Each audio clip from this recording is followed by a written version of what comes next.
మొట్టమొదటిసారి ఎలాగ దేశంలో ఉండాలో అదే జరిగింది. ముస్లింల ఐక్యతలో తప్పే లేదు. వాళ్ళకి నిజంగా అన్యాయం జరిగితే అస్సాం ఎవరబ్బా సొత్తు? అది ఈ దేశపు సొత్తు, గిరిజనుల యొక్క సొత్తు.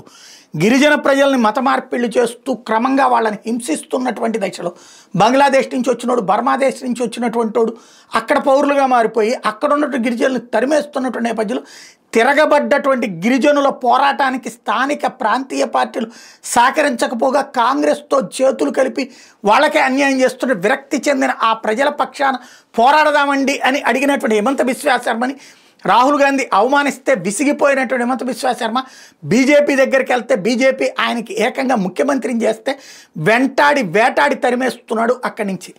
దాన్ని కంట్రోల్ చేయడం కోసం అని చెప్పేసి ఏదైతే బంగ్లాదేశ్ ప్రాంతం నుంచి వచ్చి బెంగాల్లో సెటిల్ అయినటువంటి ముస్లింల దగ్గర నుంచి వివిధ ప్రాంతాల్లో ఉన్న వాళ్ళందరినీ అర్జెంటుగా రైళ్లలో తరలించి అస్సాంకి పంపిస్తోంది కాంగ్రెస్ పార్టీ లేదా ఐఎన్డీఏ కూటమి.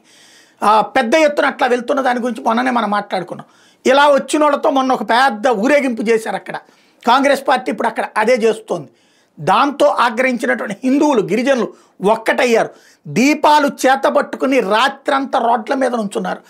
అస్సాంలో నినదించారు. ఏదైతే ధేమాజీ డిస్ట్రిక్ట్లో మషాల్స్ అంటే పెద్ద పెద్ద దీపాలు ఉంటాయి కదా, అవి పట్టుకుని బంగ్లాదేశీ ద్రోహుల్లారా వెనక్కి వెళ్ళిపోండి, బంగ్లాదేశ్కి వెళ్ళిపోండి అంటూ నినాదాలు ఇచ్చారు.